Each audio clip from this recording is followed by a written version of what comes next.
Kadınlarsız cəmiyyət ola bilməz, kadınsız həyat ola bilməz. Azərbaycan kadınları da artıq öz ağıllarına görə, zəkalarına görə, biliklərinə görə, istedadlarına görə, eyni zamanda gözəlliklərinə görə dünya kadınları içərisində özünə məxsus və çox yüksək bir yer tutublar.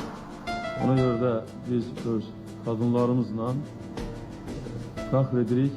Kadınlara indiyə qədər güvəndiyim kimi, bugün də güvənirəm, sabah da güvənəcəyəm.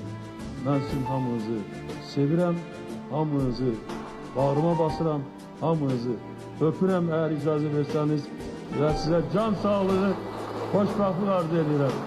Sizə uzun ömür və yeni nailiyyətlər arzu edirəm. Sağ olun.